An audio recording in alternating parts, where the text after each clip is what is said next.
राधे राधे, जय श्री कृष्णा। दोस्तों, स्वागत है आपका एक बार फिर आपके अपने YouTube चैनल कृष्ण की आवाज में। मित्रों, एक बार भगवान शिव कैलाश पर्वत पर बैठे थे तो माता पार्वती भगवान शिव से मिलने पहुंच जाती है और भगवान शिव से कहती है, प्रभु जब मैं आपसे मिलने के लिए आ रही थी तो मेरी नजर मृत्यु लोक पर पड़ी तो मैंने क्या देखा, 3 स्त्रियां जो आपस में सहेली थी, उनमें से 2 स्त्रियां विधवा होकर के दुखी जीवन जी रही, जबकि एक स्त्री सुहागिन होकर के अपने पति के साथ सुखी जीवन जी रही थी। प्रभु, ये बात मेरी समझ में नहीं आई, इसलिए मेरे मन में 3 प्रश्न हैं। मैं ये चाहती हूँ कि आप मुझे मेरे तीनों प्रश्नों के उत्तर देकर के मुझे संतुष्ट करने की कृपा करें। इस प्रकार माता पार्वती की बात सुनकर के भगवान शिव कहते हैं, पार्वती तुम मुझे अपने तीनों प्रश्न बताओ, मैं तुम्हें तुम्हारे तीनों प्रश्नों के उत्तर देकर के पूरी तरह संतुष्ट करने का प्रयास करूंगा।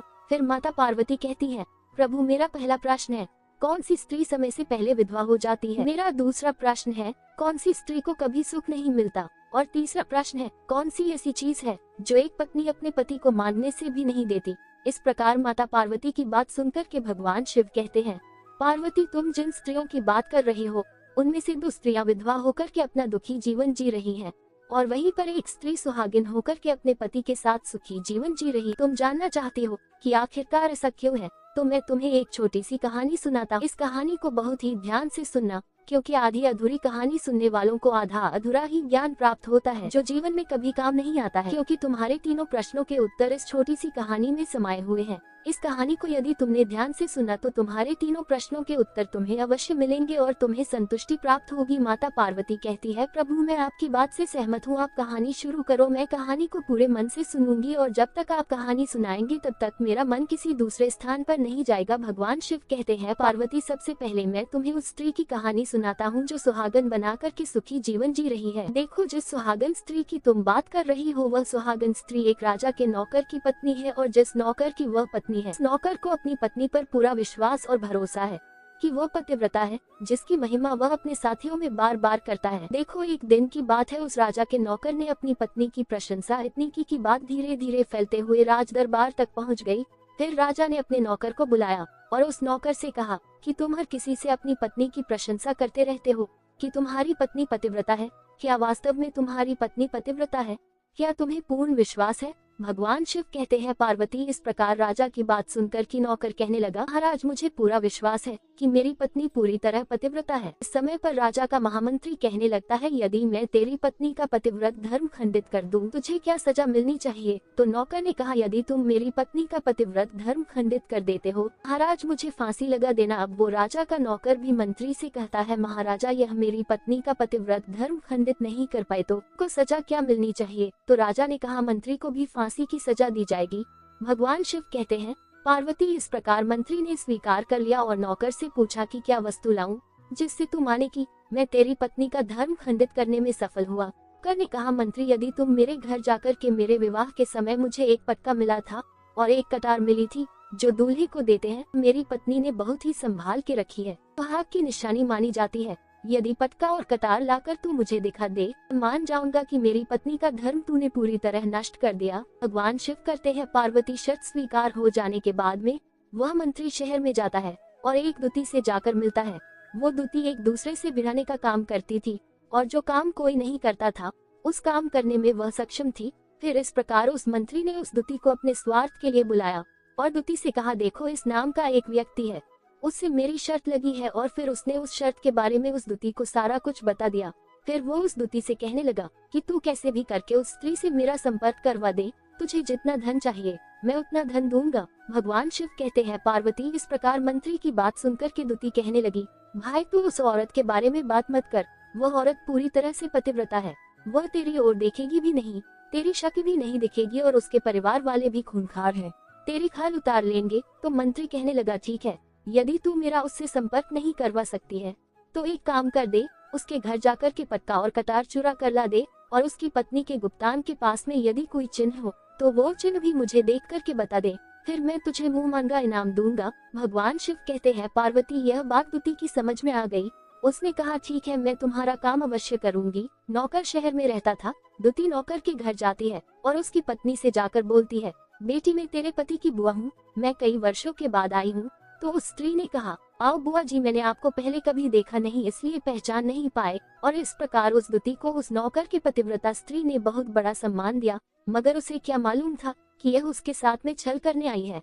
अब भगवान शिव कहते हैं, पार्वती इस प्रकार वो द्युति उस पतिव्रता स्त्री के साथ में 2 दिन तक रुकी। जिस समय वह स्त्री स्नान करने लगी तो द्युति उठकर के उस पतिव्रता स्त्री की कमर मलने लगी। पतिव्रता स्त्री ने बहुत मना किया, फिर भी वह द्युति नहीं मानी और कहने लगी, मुझे तो तुम अपनी बेटी से भी ज्यादा प्यारी लगती हो, तुम मना मत करो, काफी दिनों के बाद में मेरी तुम्हारी मुलाकात पहली बार हुई है। अब ऐसा कहकर के वह द्युति मुंह पर हाथ फेरने लगी।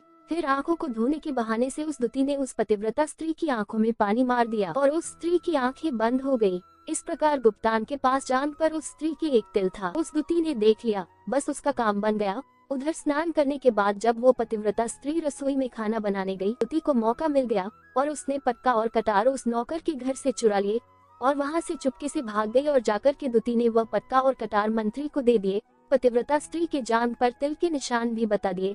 भगवान से कहते हैं, पार्वती फिर वह मंत्री पटका और कटार लेकर सीधा राजा के दरबार में पहुंचा और से जाकर कहा, महाराज मैं नौकर की पत्नी के पास में 2 दिन बिताए और यह पटका और कटार उसी के हाथों से लेकर आया हूँ। फिर तो राजा ने दरबार लगाया और नौकर को बुलाया तथा महामंत्री से सभा में पटका और कटार नौकर को दिखाने के लिए कहा।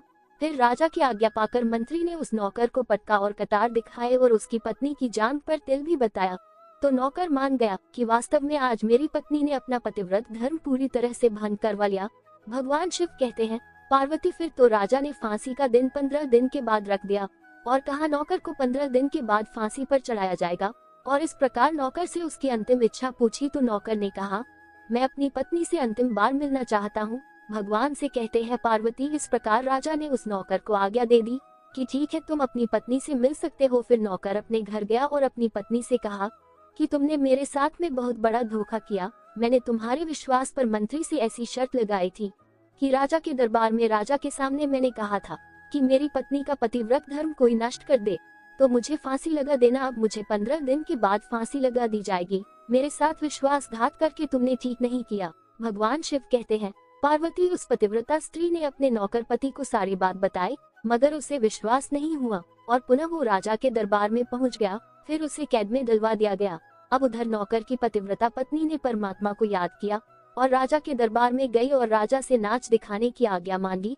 भगवान शिव कहते हैं, पार्वती उधर नौकर की पतिव्रता पत्नी ने परमात्मा को याद किया और अपना भेष बदल कर राजा के दरबार में गई और राजा से नाच दिखाने की आज्ञा मांगने लगी। क्योंकि वह स्त्री बहुत ही सुंदर थी और उधर राजा शौकीन थे, इसलिए राजा ने आज्ञा दे दी कि सभी मंत्री संतरी आदि उपस्थित होकर के इस सुंदरी का नाच करवाने की पूरी व्यवस्था करें। भगवान शिव कहते हैं, पार्वती फिर तो सब मंत्री महामंत्री राजा आदि दरबार में उपस्थित हुए। फिर उस नौकर की पत्नी ने जब नाचना शुरू किया तो राजा को उस स्त्री का नाच बहुत ही सुंदर लगा। फिर राजा ने कहा, तुम मुझसे क्या मांगना चाहती हो? तुम जो भी मांगोगी मैं तुम्हें वही दूंगा। भगवान से कहते हैं, पार्वती फिर उस नौकर की पतिव्रता स्त्री ने कहा, महाराज आपकी सभा में मेरा चोर है जिसने मेरे रुपए लिए थे मगर आज तक वापस नहीं दिए, उसे फांसी की सजा दे दीजिए। अब राजा ने कहा, ठीक है, बताओ मेरे दरबार में तुम्हारा चोर कौन है, उसका नाम क्या है, मैं उसको फांसी की सजा अवश्य दूंगा। भगवान शिव कहते हैं, पार्वती फिर उस नौकर की पतिव्रता स्त्री ने कहा, महाराज आपका मंत्री मेरा चोर है, आप इसको फांसी की सजा दे दीजिए। अब उधर जैसे ही मंत्री ने सुना कि यह सुंदरी मुझे अपना चोर बता रही है तो मंत्री कहने लगा कि महाराज मैं कसम खाकर कहता हूँ कि मैंने इसका कभी कुछ नहीं चुराया, मैंने इसको कभी आज तक देखा ही नहीं, तो मैं इसकी चोरी कैसे कर सकता हूँ, मैं आज तक इसकी शक्ल ही नहीं देखी है। अब भगवान शिव कहते हैं, पार्वती जैसे ही मंत्री ने कहा कि मैंने इस सुंदरी की शक्ल आज तक नहीं देखी है तो वह सुंदरी कहने लगी कि महाराज यदि यह मंत्री मुझे जानता नहीं है तो आप इससे ये पूछिए कि यह पटका और कटार कहाँ से लाया था। मैं उस नौकर की पत्नी हूँ जो आपके यहाँ नौकरी करता है और आप मेरे निर्दोष पति को फांसी पर चढ़ाने वाले हैं। अब मैं आपको पूरी कहानी सुनाती हूँ। ये जो आपका मंत्री है इसने मेरे पास में अपनी एक द्युति को भेजकर मेरी जान के दिल का पता लगाया और उसने ही यह पटका और कटार चुरा करके इसको ला करके दी। और आपके मंत्री के द्वारा भेजी गई द्युति जब मेरे घर पर आई थी तो उसने मुझसे कहा था कि वह मेरे पति की बुआ है। वह पहली बार आई थी इसलिए मैं उसकी पहचान ना सकी और महाराज इस प्रकार मैंने उस स्त्री को अपने यहाँ पर बहुत बड़ा सम्मान दिया और अपने यहाँ पर ठहरने की व्यवस्था की। भगवान शिव कहते हैं, पार्वती इस प्रकार उस नौकर की पतिव्रता स्त्री की बात को सुनकर के राजा ने द्युति को बुलाया। फिर उस द्युति ने राजा को सारी सच्चाई बताई। फिर राजा ने उस नौकर को छोड़ दिया और मंत्री को फांसी पर चढ़ा दिया। भगवान शिव कहते हैं, पार्वती इस प्रकार उस नौकर की पतिव्रता स्त्री ने अंत में राजा से कहा, महाराज मैं अपने पति से बहुत प्यार करती हूँ, मैं एक चरित्रवान स्त्री हूँ, कभी भी अपने पति का नाम तक अपने मुंह से नहीं लेती हूँ। अब भगवान शिव कहते हैं, पार्वती मेरी कहानी पूरी हुई, अब तुम अपने तीनों प्रश्नों के उत्तर सुनो। तुम्हारा पहला प्रश्न था, कौन सी स्त्री समय से पहले विधवा हो जाती है?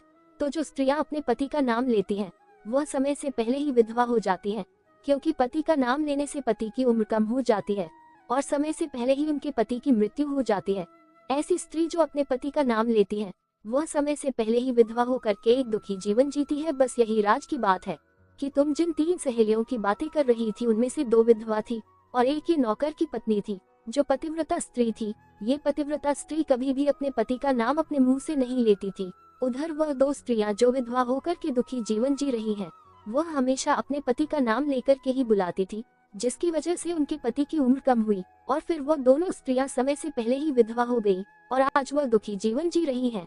इसीलिए कभी भी स्त्री को अपने पति का नाम अपने मुंह से नहीं लेना चाहिए। अब तुम्हारा दूसरा प्रश्न था, कौन सी स्त्री को जीवन में कभी भी सुख नहीं मिलता? तो समझ लो, जो स्त्रियां अपने पति के बिना अनुमति के किसी तीर्थ स्थान या उत्सव पर जाती है, उनके जीवन में कभी सुख नहीं आता। ऐसी स्त्रियां जीवन में दुखी रहती है और उन्हें पति का कभी प्रेम नहीं मिलता। अब भगवान शिव कहते हैं, पार्वती तुम्हारा तीसरा प्रश्न था कि ऐसी कौन सी चीज है जो एक पत्नी अपने पति को मानने से भी नहीं देती? तो समझ लो, वह चीज गाली है। एक चरित्रवान स्त्री अपने पति को गाली नहीं दे सकती। जो स्त्री गाली देती है, वह स्त्री कभी भी चरित्रवान नहीं होती और ऐसी स्त्री जीवन भर रोती है। उसके जीवन में कभी भी सुख की घड़ी नहीं आती है और समय से पहले ही ऐसी स्त्री विधवा हो जाती है। इस प्रकार भगवान शिव के मुंह से सुनकर माता पार्वती तीनों प्रश्नों से संतुष्ट होकर कहती हैं, स्वामी वास्तव में जो स्त्री चरित्रवान होती है, वह कभी भी दुखी जीवन नहीं जीती, क्योंकि ऐसे घर में लक्ष्मी का सदा वास होता है और वह घर धन धान्य से हमेशा भरा रहता है। ऐसी स्त्री हमेशा घर को स्वर्ग बना देती है। वीडियो अगर पसंद आया हो तो वीडियो को लाइक और हमारे चैनल कृष्ण की आवाज को सब्सक्राइब जरूर करें और अपने दोस्तों के साथ शेयर करें। धन्यवाद।